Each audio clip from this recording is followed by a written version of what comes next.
Right, okay. Good morning, everybody. Thanks for joining us this morning at our America Made Easy webinar, which we've got some fantastic guest speakers along today. We've got Morgan Pierstorff, Business Development and Sales Director at Newable, and welcome back as well to Frank Levine,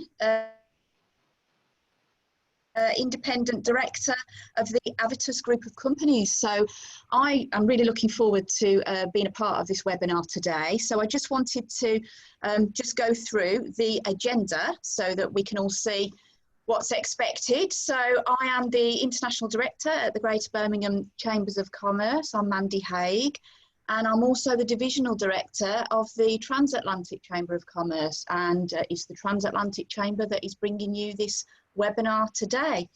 I'm also the Vice President of the British American Business Council. So you're going to hear a little bit now about how to be, working with America and how can we make that a bit easier for us. So I'm really looking forward to finding out how Frank and Morgan are going to go through that today. What we're going to do is we're going to hear from Frank and Morgan, and then we're going to go over to a bit of a chat, a bit of a Q&A. So what I propose to do is if you can put any questions into the chat box, I will then pick those up afterwards. If we don't have time to pick up all of these questions, then we will try to get these answered and come back to you afterwards. And then hopefully we're going to close off at 11 o'clock prompt. So Grace, do you want to go on to the next one? I just want to give you a little brief about the Greater Birmingham Chamber of Commerce and all of the support that you can get to help you to trade anywhere in the world and within the UK, of course. So our motto is to connect, support and grow, and you can see on the slide there that we've got various areas of expertise that can help you. In particular, what's going to be interesting for yourselves though today will be if you are aspiring to trade internationally, then please do get in touch with me afterwards, because we've got a whole range of areas here at the Chamber that can help you to do that. And we've got a lot of support, a lot of expertise. So yeah, please do get in touch. The Transatlantic Chamber in particular has got a great committee as well with various expertise that can help you. So please get in touch with us, and we'll see you through trading with America, I hope. So off we go, Grace, to the next one. Just a few up and coming webinars here that are about our regional webinars, which may be of interest to you, that we've got coming up in September. And as well as these that you're seeing on the screen, we are also putting together some sessions with our overseas British American Business Council chapters. And we hope to be able to put these on throughout the month of September, October, November, and be able to promote trading with the various states. So I hope that the information that you receive today from Frank and Morgan, you'll be able to put into great practice, and then look at the various states that you may wish to trade with in the future, and look at doing business with. And yeah, let's go. Okay, over to, I think we're going over to Morgan first. So thank you very much. Thanks very much, Mandy and Grace. Frank and I are going to be kind of tag teaming for this presentation. So I'm just going to, if you'll bear with me one moment, share my screen to get the slide deck up. So just one moment to get that up and going.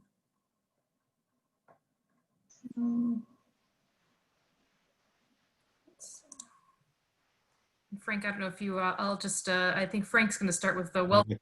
Yeah, getting that going. I'll let you take that. Just one second. Seem to be having a little bit of a technical issue here at the moment, so just bear with me one moment.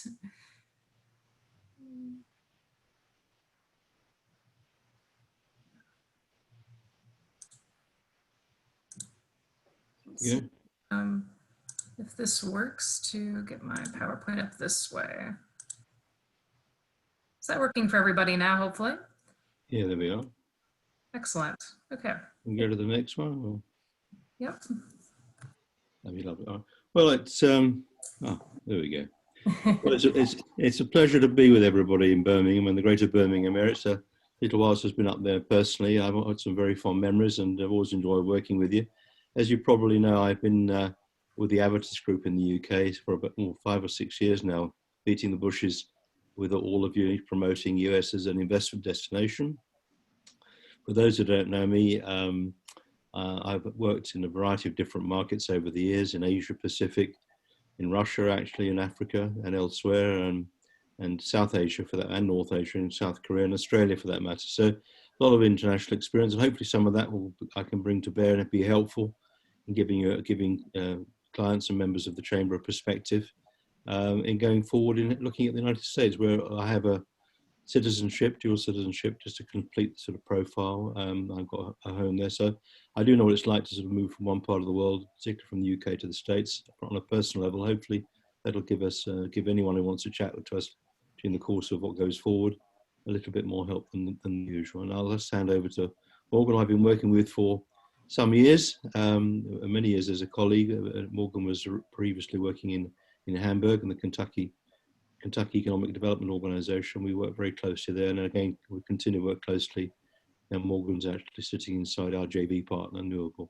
I hope I haven't said too much. I don't want to steal your thunder there, Morgan. No, thanks for that intro, Frank. As was mentioned, I have a background in economic development. I have been helping international companies set up and grow into the US for the last, I guess, going on 8 years now. Did that for a number of years in the United States, and then in Germany for 3 years before coming over to the UK. So I know that Mandy said you all are going to be having some interesting state level conversations that are going to be coming up in the coming months, which I'm sure you'll really find of interest. So I have the perspective of previously working for a state in the Southeast, the state of Kentucky, as was mentioned. So can add that perspective as well as the larger perspective of what Newable Avitus is bringing to the table to help you be able to scale your company in the United States through our joint venture partnership. So our brand is America Made Easy. Our joint venture is Newable Avitus. We've got a lot of different ways that we're going to be talking about how we can help you grow across your investment journey into the United States. So we look forward to kind of walking through those elements today over the course of this presentation. Again, very happy to be taking questions throughout. So please do put those through the chat so we can address those with Mandy at the end. But again, thanks everyone for joining us here today and the chance to be able to present to you. I think I'm just going to begin by talking a little bit about the kind of side of the joint venture that I'm representing, which is Newable. So it could be that you're familiar with Newable through some of the different activities that we engage with small and mid-sized firms across the United Kingdom. We do work very closely with the Department for International Trade and have been a delivery partner since 2005. So we really understand the trials and tribulations of being a company not only that is exporting to a market for the first time, but trying to grow and scale in the marketplace. Which is part of the reason that we decided to establish this joint venture with Avitus, so we could bring that domestic support across the United States to UK firms that really need a little bit of hand-holding and help trying to navigate and figure out the US market. As I think we'll go through the course of the presentation today, there are some unique challenges for the marketplace, and we really wanted to provide some hand-holding to assist across that. But I'll just turn it over to Frank to speak a little bit about Avitus Group. Thanks, Morgan. Well, Avitus the head office was in Denver, Colorado, and the operational hub is in Billings in Montana. It's been established well over 20 years, getting on for nearly 25 years now. I've been working with the group, very, very honored to say working. It's been a lot of fun, and I hope we've been able to make a contribution the last 5 or 6 years. We actually help clients who wish to settle their business in any part of the United States. We're state agnostic, location agnostic. And we have a rather unique platform that was originally on offer for US domestic businesses. It's sort of back office services you would expect: payroll, administration, bookkeeping, finance, accounting. And the chairman had the inspirational insight some years ago that this might be a useful platform for plugging and playing from the UK, rather than British companies having to sort of build the back office from scratch. It made sense to sort of plug into something at a fraction of the cost and reduce the risk of trying to reinvent back office service, which is not necessarily the core mission of a business wanting to go to the States. So that range of services that I mentioned a moment ago, which includes finance and accounting and tax and HR as well, has expanded to including marketing, branding, market research, entity formation, as well as opening a bank account, all the front end pieces. So we do a very broad array, and I think we're rather unusual. And we're aimed at very much the SME market, the mid cap and lower. That's our sweet spot. We will work with anyone in any industry to get them into the States in a way they want to, and to position them for success.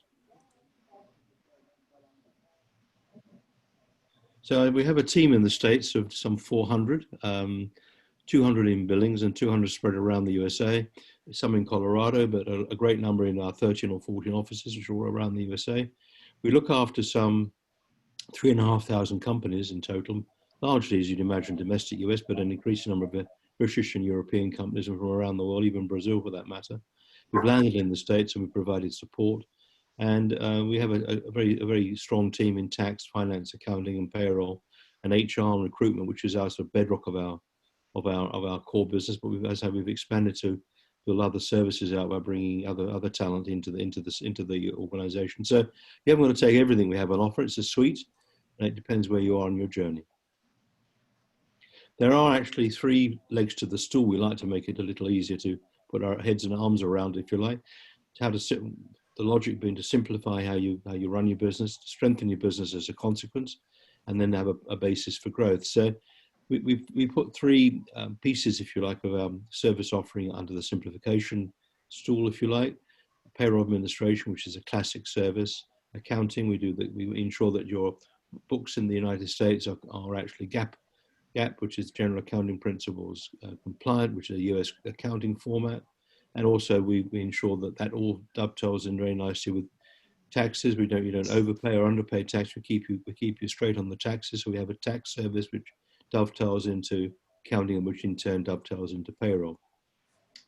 With that in place, we like to think you're actually in a very interesting and good position to strengthen the entry into the States. So we can offer another slew of services which you may care to take advantage of, which one of them is co-employment. We'll talk more about it as we go forward, what that looks like, but that means we can recruit folks on your behalf and put them on our payroll for you, and we take care of the HR and the taxes, but they are actually still working for you. It does simplify matters, but you do need an entity for that rather than perhaps other options we'll touch on in a moment. Human resource support, we have a lot of HR expertise, and in every state there's a handbook that comes out if you are locating in any particular state that we put together to keep you straight on the HR rules that pertain to that location. We provide a safety and risk management support. We can actually look at your operations and provide an overview there of how you're set up so that your workers' comp, which you'll need to take in most states, is the optimal rate of premium, not too much being spent on that over and above what you'd need to. We offer insurance. We have an insurance brokerage, which is starting in the States. It's not that easy to get insurance, particularly on personal lines. If you're a small company with 3-4 headcount, it's not always easy to get a decent quote, or a quote at all for that matter. And last but not least, with all that in place, we believe you're in a great position to grow, and we can find excellent staff all over the United States. You've got access to a great number of job boards and databases and folks we know in all sorts of industries that throughout 16 to 20 sized recruiting team.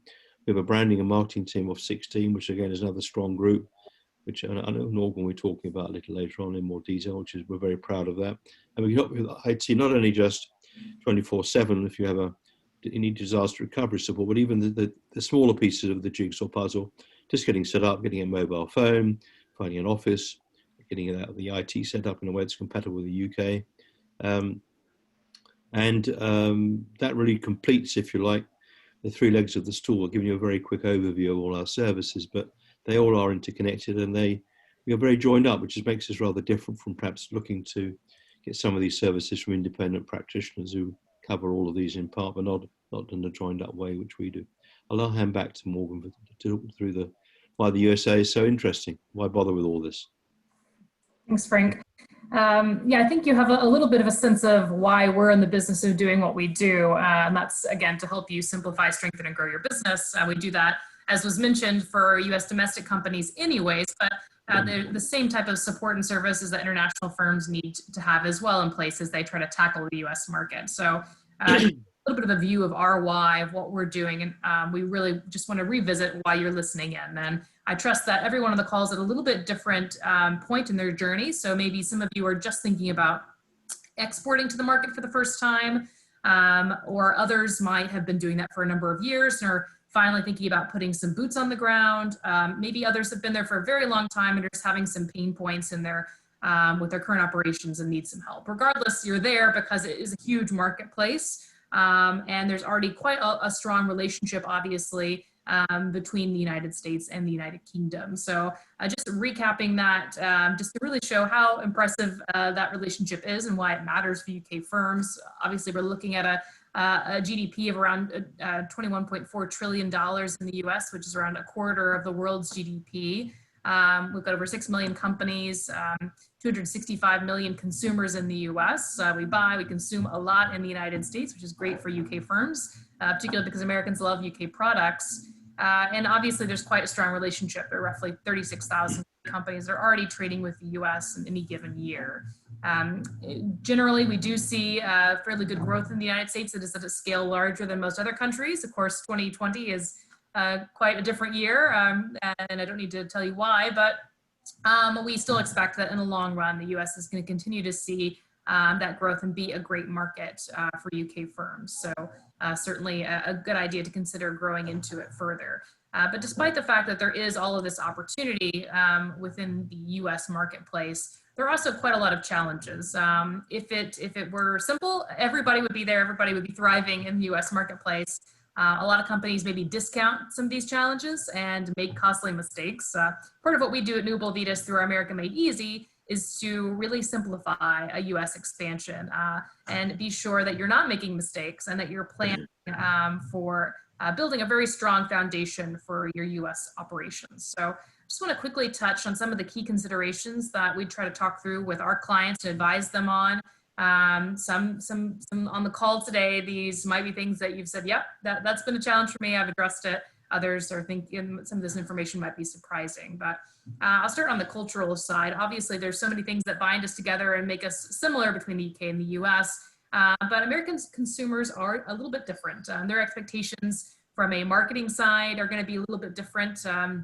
You know, they sometimes an international phone number might put off an American consumer. You know, if they don't feel like you are a company that looks and feels American, that has a US address or that has a US phone number, that might be just enough for them to go to one of your competitors. So because you're average American, you know, they're surrounded by 50 US states that they can travel to. They don't travel as much internationally. They don't have that comfort of perhaps buying from international companies as much. They have so many options in the US. You really have to think about, from a marketing perspective, having a strategy in place that resonates locally. You can't copy paste. You've really got to tailor it to the region of the US that you're going to be looking at.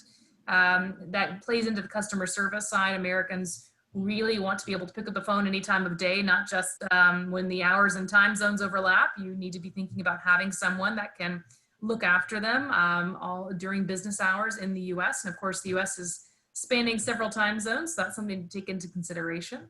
And as you think about team members in the US and managing a team, recruiting a team, those cultural differences will stand out and might mean that you should take on some expertise and getting a professional recruiter to help you identify the best person for your business. On the scale side of things, because the US market is so enormous, when you think about the economy of California is just slightly larger than that of the GDP of the United Kingdom. There are roughly 11 states which are larger in size than the United Kingdom. So it is really a tremendously large marketplace. And that means that you're probably gonna have to have several strategies for the US because the market in the southeast of the US is gonna be the Northwest. So you're gonna have to really think about where you have the most opportunity and what you need in place to leverage those opportunities. Those regional dynamics, those time zones, the size of that market matters. And it also, for that same reason, adds a lot of complexity around compliance. I know that you all are going to be having some additional webinars that are going to feature some unique regions of the United States. And the federal system in the US means that these states have a lot of power and control to create their own laws and regulations from a tax perspective, from a labor perspective. And as a company, you have to comply with that. And it's not easy to do so. That's why so many US domestic firms seek the help of companies like Avitus Group to help them manage compliance. And so as an international firm, you're going to need to think about that as well. because likely you don't have enough team members with the right expertise to be able to tell you how to do business in one state versus another in the US, and when you might be reaching some of the thresholds that require you to register as doing business in a particular state, or register to have to remit sales or income taxes to a particular state. So ensuring you've got your compliance taken care of across the US is going to be very important for your business and de-risking your growth into the US market. So what we're really trying to bring to the table to help you deal with this complexity are these 4 elements. So as Frank really alluded to in his slides already, as you saw across Simplify, Strengthen, and Grow, we have a very turnkey solution. We are offering all the essential pieces of executing a US expansion and streamlining it. Some of those aspects are really elements that any business in the US would need support on, and you'll be no different in that regard as you scale and grow in the US. So we make it a little bit easier by you being able to work with one provider instead of 5 or 6 different providers that you've got to deal with in meeting these needs. We're also extending to you expertise. Frank mentioned we have an expansive team doing business in all 50 states with 12 offices from California to New York. So we've got the local team members with the knowledge on that market and how to operate and set up a business in those particular markets of the US. We're letting you know when you're reaching a threshold, whether that's on the sales tax front, whether that's because you have stock in a certain market and a fulfillment center in one state might mean that you are going to have to register for that state. So we work as a partner with you to keep you compliant as you grow and scale. And altogether, it creates a much lower risk situation for you as a company because managing all of that would be quite a lot for any company, of course. So this is really kind of summarizing what you can expect in terms of a partnership with America Made Easy. How does it work practically is probably what you're curious of now. One kind of key element in any company's expansion is going to be the point at which they create a US entity to transact business through. It's something that's a little bit of a gray area. We get a lot of questions from companies. When do I set up an entity? When is the right time? It looks different for every company. It could be that you're wanting to sell on a platform. Maybe you want to get listed on Walmart.com and they're saying, actually, to get on our platform, you need to have a US entity. Well, it's pretty straightforward. You're going to set that entity up, obviously, because it's important for your growth. But if you don't have something like that pressing you, it could be that you have sold more than $5,000 worth of goods and services into the state of California. Well, if you've reached that threshold in California, that means you have to start collecting and remitting sales tax, and you're going to need an entity to be able to achieve that. Could be that you just want to hire a full-time employee and offer them benefits. And so you need to have an entity to have a workers' compensation insurance policy. There can be any number of things, but you have different needs depending on what side of entity formation that you're on. So I'm going to really move forward with talking first about option 1, which is really this kind of earlier stage. And then I'll turn it back to Frank to talk about option 2, which is more of a full US expansion. So option 1. Really, we find a lot of companies, and this is probably going to be similar to you in other markets as well, until you have someone on the ground in the marketplace, following up with customers, following up with suppliers, gathering that local market intelligence, it can be quite hard to scale until you have that, because that local market insight and presence is really important for your growth. So the challenge in the US is that before you have an entity, you can't really have a full-time employee because you need a federal employer identification number. So what Newable Avitus has put together is a solution to help you avoid that, to be able to hire team members in the United States without having to set up a company before you need to. And that's really our market validation pilot. It's giving you a means of having localized support to help drive the business forward. So this is one thing that before entity formation that can really give you the flexibility you need to grow and scale into the marketplace and gather really important decision-making insights.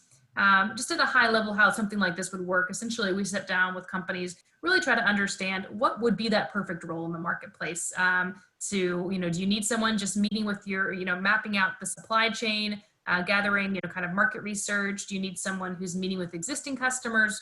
What does that look like? We really work with you to craft that exact job description. Then we go out and headhunt for that individual, get the right person recruited for you, doing all the background checks, taking care of all of that due diligence on the person so that you can just do that final interview and hire that person. We ultimately hire them under our entity, which frees you up from any regulatory responsibility in the US and you essentially just pay a monthly fee that's fixed.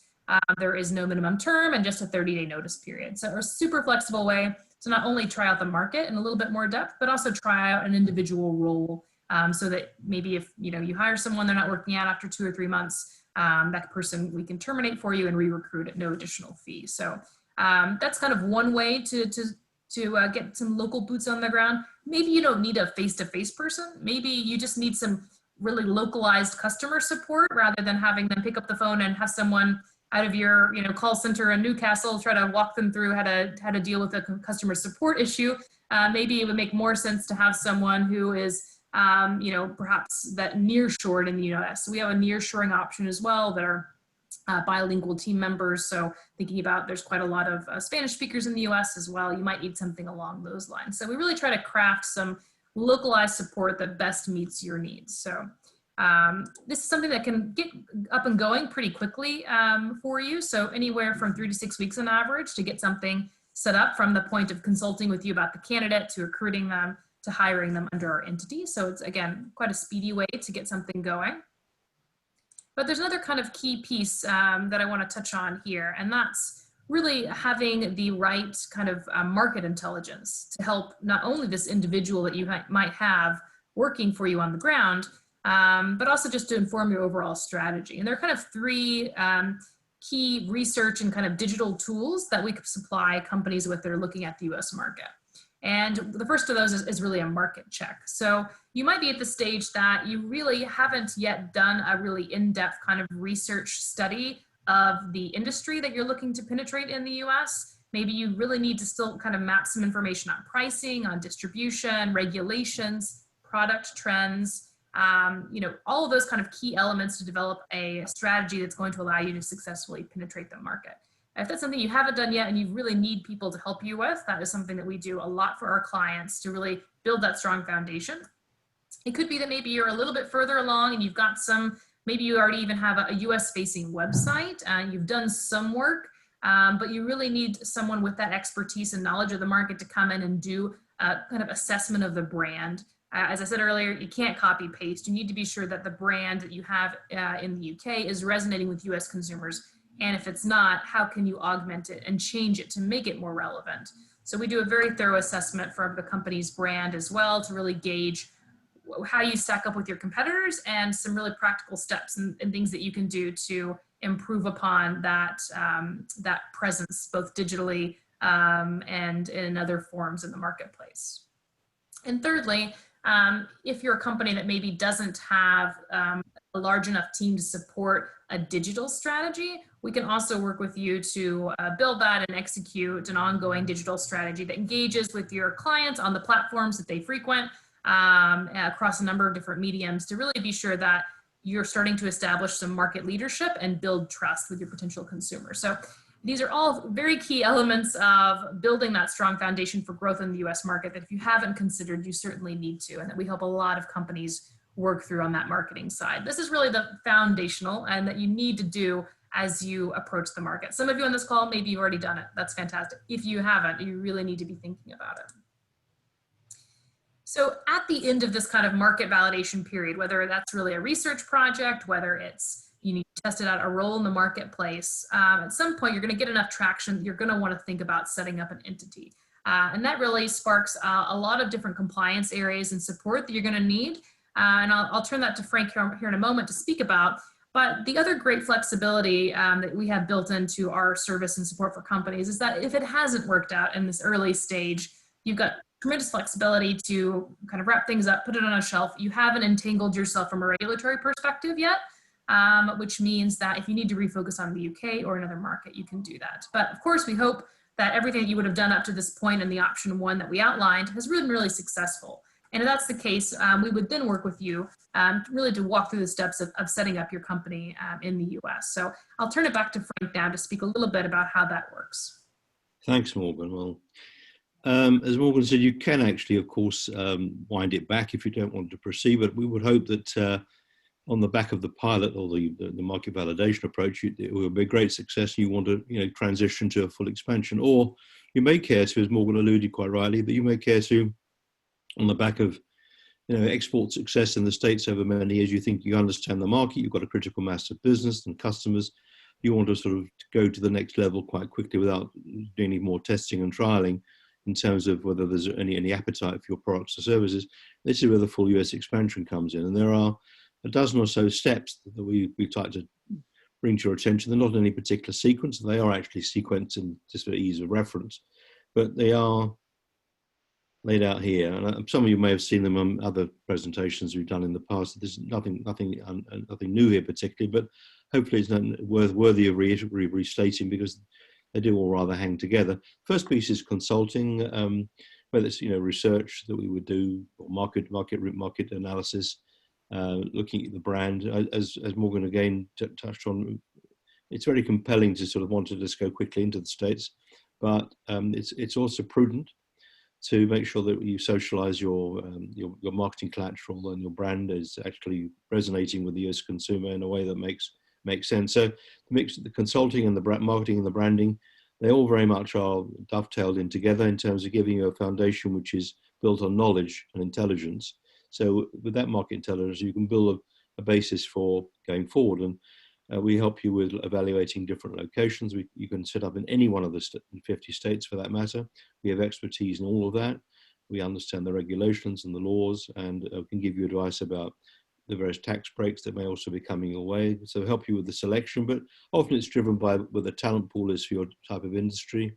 We obviously already have customers, and where the supply chain might be. Last but not least, it may simply that you don't want to be too far west. You want to be either the middle of the States or on the eastern seaboard. But again, every company has its own particular drivers in terms of the geography, but we help you work through those parameters and criteria and establish a hierarchy of needs. So when you do decide to locate, we help you with the evaluation, a very objective, not necessarily entirely subjective. There's always a bit of subjectivity in these things. It's inevitable. Visa and immigration support, we can help you with that. If you need to,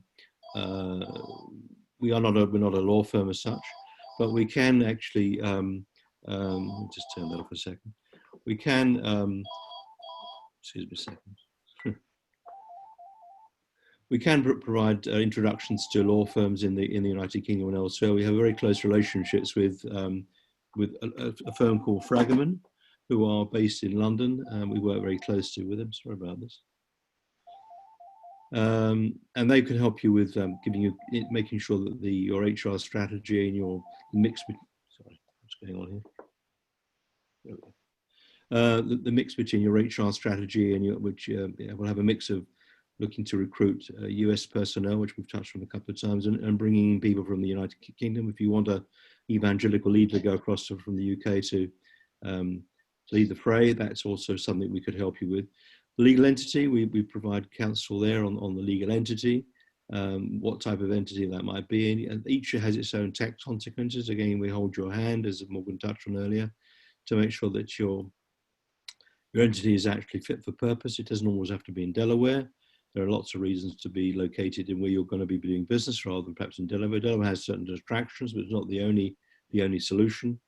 We're not a bank, but we can certainly be very effective in opening the doors for a bank account. We can either do it for you working with a third party at a notional fee, or we can put everything in place once your entity is incorporated. You get a federal employee identification number. All the corporate documents come together in a nice bundle, and you can then talk to a bank of your choosing, although we have connections which can help you with Wells Fargo, Hong Kong and Shanghai Bank, which probably is appetite more for the UK if you've got a bank relationship already there, Bank of America and so on. But if you don't want to get involved so much in doing that yourself, we have solutions where you can find a party that will do it for you, a law firm that specializes in that, work very closely with you to get the right bank account set up, which again is critically looking like you're doing business in the States. You are fit for purpose for an American marketplace. Insurance, we have a brokerage, which is in recent times come on board. We've expanded that in the last 2 or 3 years, and we're able to offer both commercial lines as well as personal lines. And it's a piece of the jigsaw you will need to bear in mind. And again, going out to the market trying to buy insurance can be quite a challenge for a small company. Tax planning and submitting taxes is again an important element of being prepared and safe in the way you do business. We can set up the accounting for you. I mentioned the IT before. We can do a very large piece of work for you in terms of being there for, say, worst case scenario, 24/7 disaster recovery partnership, or more tactical in terms of helping you get mobile phones, computer set up, links with connectivity established between the various parties you're working with and the UK company. All of that can be supported. We're very strong in recruiting. We can again talk to us about that in a very light touch, and if we can just provide, you give us a job profile, we will find people for you to look at. We'll give you a short list, or a more of a more intensive sort of service support. We would do the background checks. Again, Morgan touched on that earlier. We do the background checks, we interview them for you, we send you a short list. And so again, there are a variety of ways of doing that. But again, if you're going to be really successful in the States, sooner or later you'll need US employers leading the charge for you. They bring with them their own black book of customers, and that will help you get more quickly established in the US market if you've got an American leading the charge in some ways than perhaps trying to do it remotely. And the co-employment relationship is, last but not least, is our last piece of the jigsaw. Again, we can recruit for you and put these folks on our payroll. We take care of the HR, we take care of the compliance and the regulatory issues, but they actually are working for you. They are, in all sense and purposes, led and inspired by you every day of the week. But we take away some of the hassle. But it's, once you've got an entity set up, this thing can be anchored to that, and it creates a more substantive, if you like, employee-employee relationship than you would otherwise have without the co-employment in place. But again, it gives you flexibility to move around with the personnel if it doesn't work out. Again, we have options there that we can explore in terms of you're not locked in.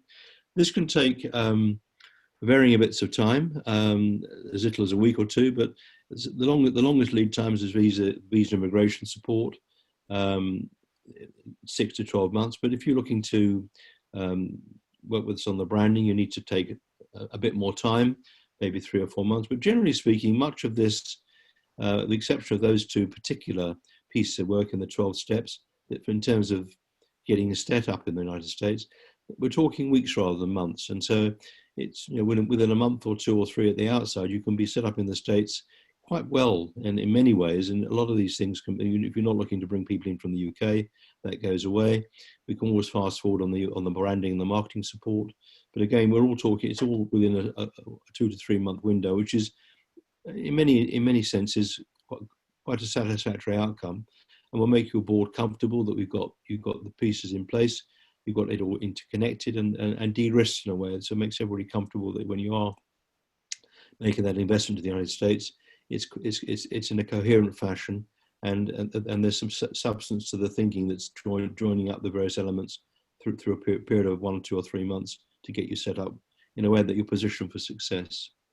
And these are the 12 steps. Again, I don't want to belabor them, but they're not necessarily in those particular locations. But you can see the consulting is, we consider to be a very important early part. We have a conversation with you. We call it a discovery call with myself and or Morgan, and so with our colleagues in the States, to really get a sense of what you are trying to do, where you're at, where you want to go to. And without going through it all in great detail again, the marketing, the branding is there to be considered. Location evaluation, visa immigration support, working with a third-party law firm, we can find solutions for you there. We can set up the entity so you're fit for purpose there, help you open a bank account, get the insurance in place. Particularly in 80% of the states where workers' comp is mandatory, that's quite critical, as many of these things are anyway. Tax planning and tax strategizing, we can do that with you and for you. Get the accounting function set up and run it for you, take all that hassle away. IT infrastructure and more tactical support if you need it. Finding and recruiting staff, whether they be on our payroll or on yours. Get the co-employment relationship I touched on at the end of the last slide. So we'd like to think we cover a lot of the stuff what you need. We don't cover everything, but we cover most of it. And if we haven't covered it, we're not covering ourselves, like we're not a bank, we can certainly open doors for you and make it go smoother and take some of the hassle away and make it a very smooth process. So we also have, last but not least, a client success story. This is a company called Recipe Products, and they were working very much initially through the e-commerce route. There were remote sales into the States, and they were quite happy with that. But they then decided that they wanted to go out and make a more substantive entry into the States. And folks are reaching out to them work with them in a more substantive way. And we help them establish a company in the States, a bank account. We manage all their tax accounting services, and we keep them very compliant. And we've had a very happy result. And we've got multiple clients now over a number of years. As we've been working in this market, we'd be happy to share with you, the clients that we've got in your particular vertical. But having said that, our services are quite generic. They're not necessarily state or indeed industry specific, but we can always give you a comfort that we've done this before with a client in your space, if that would be of interest to you. But I think that finishes my piece. I think I hand back to Morgan now. Yep, thank you, Frank. So we've really done a little bit of a deep dive into the detail of a lot of that kind of option 2 when you do that full US expansion, everything that you need. So now I'm kind of zooming back out a little bit and trying to figure out, what is the right plan for you? That might be a question you're asking yourself right now. As Frank said, that's something that we really kind of sort out with you on a one-to-one engagement. But just to give some perspective, I kind of put into here 4 different categories of questions that we generally get and how we respond to them. So to start, you might be a company that wants to have a US team, but is trying to avoid the regulatory intertangling of setting up a company. So you're wondering, how can I do that? How can I how can I have people on the ground without having a company? As I described, the validation pilot at the beginning is a super flexible way to allow you to do that.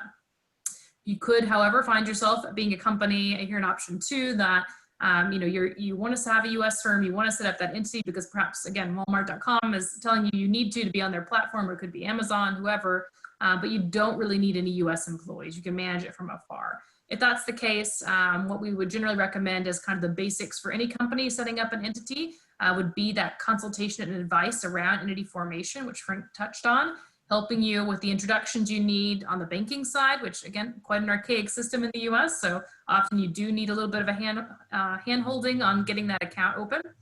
You're gonna wanna think about, the basic insurances, product liability insurance, those things. And once you have the entity, you do need to do annual tax filings. So that was where that tax planning and preparation, and also setting up your US chart of accounts. So those are kind of the basics if you wanna have an entity but no people. Other companies might want the best of both worlds. So they want to go ahead and set up that company and bring in employees underneath that company. Maybe they want to extend a nice corporate benefit package to them. So they work with us to put all that together. So you're really kind of unifying, as you can see in option 3, across several of these different elements, including the co-employment service, which allows you to really provide a full HR support through our company. But similarly, you could be a company and you're listening right now and you're saying, actually, a lot of this is basic. A lot of this I did years and years ago. What I'm really having trouble with is my accounting, or what I'm really having trouble with is the taxes or recruiting. It could be you've just got a very specific pain point. So we can certainly engage with you to address that alone as well. It's very much a menu of services, and you let us know what you most need help for. So with that, I'll just turn it back to Frank to close out here on really how we engage. Well, thank you. Well, there are a number of steps. And again, I think that without over belaboring it, but certainly the free consultation is something we've always a pleasure to do. And we're happy to talk. The tax committee doesn't start running right from the very beginning. We're happy to chat as much as you need, either myself and or Morgan directly. And again, if we go to the next level, we're happy to involve our colleagues in the States to flesh out some of the, where you need to get to and how to get there best of all. We'll help you design the market entry plan. We'll define the sort of support. We'll come up with some suggestions around that with some concrete proposals, with some prices for fees and so forth that you might like to contend with, a range of fees. So there's no sticker shock, and I think you'll find that our price points are very affordable. We're very much aimed at the SME market, so we're not a big 6 or big 4 accounting practice. So I think you'll find that we put the proposals together for you, that they're very reasonable and affordable. We help you launch in the United States. We stay with you throughout, and in all intents and purposes, we look very much forward to you making it big in the USA, which is a big opportunity. But with these various elements, we really help you make it happen in the States when you're ready. We're ready for that, so that'll be our pleasure. So I think now I think we're to questions now, if I'm not mistaken, and be pleased to take them. And when I very much at the ready, remain at your disposal. So. Please fire away. Hope that covers everything now for the moment. Thanks, Frank, and thanks, Morgan. That was really interesting, and I think you've covered absolutely everything there that people would need to consider. And I think for me, there were some really standout points whilst we're waiting for some questions, but I have formed some of my own for you, so hope you'll take those too. The fact that there are 11 states that are larger than the UK, I think that's a really important point, that those states, the scale of them and the difference between states as well. And I suppose one of my questions to you both would be, are there any particular states that will, in your experience and opinion, be more receptive to receiving the UK companies investing there? Have you got experience of that where you would say, oh, absolutely, or is it really dependent on your product or your service or the sector that you're working in? Yeah, I could defer to you, Morgan, on that. I think your in-depth experience. I'll be happy to chip in, but you want to sort of take the thing. Sure. Yeah, thanks for that question, Mandy. Yeah, I'd say that it's a really competitive landscape in the U.S. and all the states are wanting to attract investment, particularly international investors. On average, international investors pay more than U.S. domestic companies and are really great corporate citizens to add to their states. So you're going to be wanted, that's for sure. There's always this conversation around incentives in the U.S. And I used to work for a state, and so I have that perspective. But I'd say, it just depends on what's important for your company. You obviously shouldn't make the decision to go to a state just because they're offering you a financial incentive, because those are generally have a time horizon on them. All things equal, that can really make, any additional capital is helpful when you're making such a big move, of course. Those are generally kind of dependent on the size of your project. So if you're a small company and you're really, just setting up an entity and you're not employing anyone, you're not investing in any equipment or machinery or office space or things like that, you probably wouldn't qualify for anything if you're kind of under that 10 new jobs mark or under $100,000 in investment. But that isn't necessarily, a bad thing. There are plenty of other ways that states can be helpful to you, as you'll learn on these future webinars that Mandy's talking about, because they know their industry better than anybody and can really help you really try to approach it in a strategic way, integrating yourself into the industry in their state. As you'll find, there are a lot of really interesting clusters all across the US. So if you're in, med tech or life sciences, you might think that, it's either San Diego or Boston, nowhere in between. Well, that's just simply not the case. There are a lot of really interesting other regional markets in the healthcare space, in the tech space, and manufacturing, and whatever industry you're in, there's going to probably be 5 interesting locations in the US. And if you're a small company and you rather would be a big fish in a small pond, then perhaps you want to think about one of these lower cost regional markets. That could be also a great place for your company to get going and to thrive, rather than feeling like you've got to be in, Silicon Valley from the start or Boston from the start. So certainly, do your homework and understand where those opportunities lie across the US. Oftentimes you'll find that the cost of living and just cost of getting up and going in some of these states will be a lot less expensive than others. And so it's, also important though to look at your company and your business model. I mean, if you have a supply chain which dictates that you be in a particular region, you're going to go to that region. If you're coming to the US to serve a key customer, you're going to want to be near that customer. So I think, 9 times out of 10, when I'm talking with a company, they can really just look at the nature of their business model and quickly narrow down to a particular region, and can then look and do a bit more investigating to see where the ultimate landing spot would be great for them. Certainly be sure you're going with Thanks, Morgan. Which ticks those boxes. Yeah. Thank you. We've started to receive a few questions now, and there's one that we haven't covered yet, but it's the elephant in the room, I guess, which is, with the current pandemic, what do you see as the future of the face-to-face conference market as a way of market validation? And you certainly did speak about, your market assessments. Mm-hmm. So yeah, using other means for business development and things like that. I think that, and Frank, feel free to add. I will do, yeah. I'll just say that, I think in the US, this is a very deep conversation in terms of how different markets are approaching the virus, of course. I think certainly, everyone has gone online with the way that they're communicating and engaging, and even from a business development perspective. I'd say in the US, they're a little bit more open in some cases to, having in person. But I think that, certainly you can take a number of strategic steps to penetrate the market from afar. There are ways to do that. There are near-shored resources that give you someone who can answer the phone in the same time zone, which is a little bit of an additional step to show your seriousness about the market that doesn't require you to be face-to-face. So that's something to consider, and that we help a lot of clients with. But that digital presence is so important. If you haven't given thought to your digital strategy of how to be seen as your potential customers are out there looking for service providers, that is so important to tailor to the marketplace, and is an essential building block before you even think about having physical people there. There, I think, are going to be a lot of opportunities through the Department for National Trade and otherwise to do virtual trade missions and the like. So certainly, exhaust those lower cost opportunities to get to know your customers, get to know the marketplace, and to put the building blocks in place for what eventually will be more of a brick and mortar approach. Because at some point, as you scale, you'll need to, endeavor to be there in person and be in front of people. But certainly there are a number of things to do before then. But Frank, I don't know what you might add to that. You can make a virtue out of this necessity. We're living in unprecedented times, and I was reading an article. I think I shared it with you. I may not have seen it yet, Morgan, about some folks looking to the future and what's the shape of the events market, for argument's sake.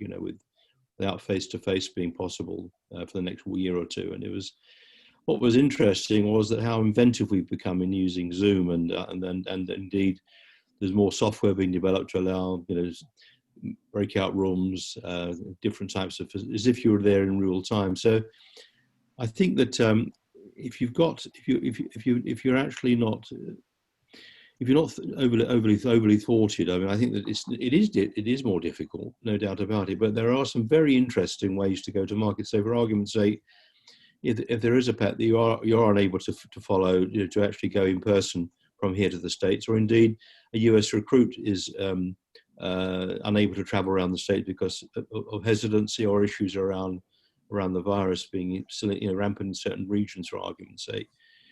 If he comes with a black book of relationships, that just like we got reacquainted again, Helen, Mandy, after many a year, it was nice to see you again. It's a pleasure. I think that if they come on board with those relationships in place, they can be inventive in using Zoom and webinars and various other sort of other bits of software continually being developed and made available for remote conferencing with each other, so you don't physically need to be in place. So it's fast forwarding some of the thinking that would have been probably took 5 or 6 years. We're actually in a place that would have happened 5 or 6 years' time, but in normal circumstances. And we're doing all this stuff now because we're rather forced to. And we found, personally, I found that we haven't, we've obviously been more we have to be a little more inventive, but we've got people talking to, as we are today, talking to each other about the United States. It's not put us into a situation where we're saying too hard or difficult. We just find a solution to communicate and to connect with people and to be helpful and build fellowship. It's not the same as squeezing someone's hand, but it's the best we can do, and it works pretty okay. We're all working together to make it work. Yeah. Thanks, Frank. I probably didn't mean to be a little verbose there. Forgive me that I ran on a bit too much, but that's no problem. No, we've had thanks, Mike, for that question. Mark's sent us a question in now, which is another key area, a word that we haven't mentioned, I suppose. But how close do we feel that the UK and the US are with their trade negotiations? And Mark has actually put a couple of sectors in there for professional and tech services, but I suppose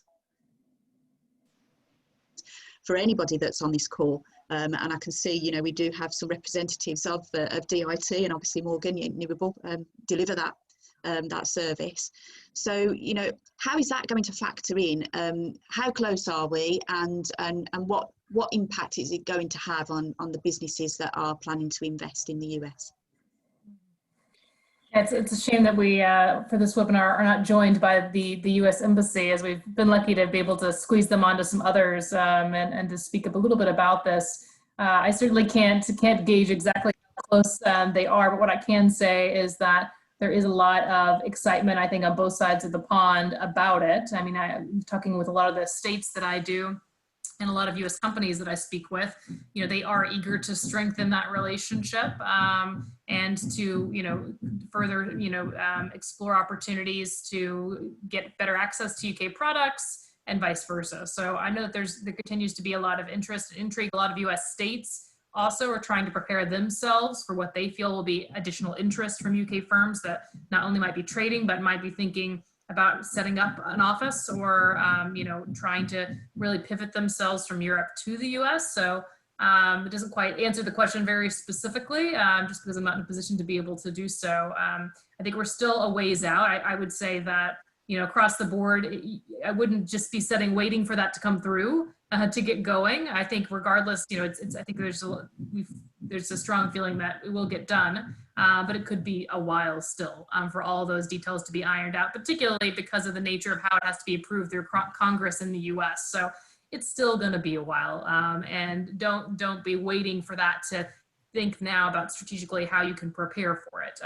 So taking some of those initial steps from a brand assessment, marketing, digital strategy standpoint will position you now to benefit from that trade deal, when it comes through, is what I would say. But Frank, I don't know if you would add anything to that. Well, it's I've been around the block a little bit, as I alluded at the beginning of my introduction, and I think that I've always felt that there's business to be done. It's almost, the government is one thing, but it can be a helpful or complicating factor, but generally speaking, business is done by people who want to do business together. And if there's business to be done, it'll be done. So whether there's a new trade deal between the US and the UK, which may or may not improve matters, we've got a huge vested relationship that goes back 3 generations or more. And we've got $500 million invested in each other's economies. So I think that, the transatlantic relationship will, there's no reason to imagine it would continue to be strong and stronger. But from an individual business perspective, I would look at your own business and see what you can do with that, and not be necessarily waiting, as Morgan says, for some new news. Just get on with it in the US, because there's plenty to go on with and get on with without a new trade deal. There's plenty of opportunity anyway. That's just a personal view. I know I've said something terribly naughty because I'm not a DIT person. Please don't buy a gun and shoot with the DIT people listening on this. Frank, that was a very positive end to the webinar. Well, okay. Actually, so just get on and do it. I like that. Well, I really like that. Thank you so much, both of you. It's been really, really insightful. I hope you can still hear me and that the technology has stayed throughout for you all. If you do have any further questions or questions that weren't actually managed to be answered, then we will get back to you. Please let us know. And on that note, I'd like to thank you all for attending, and we hope to see you at another one of our webinars really soon.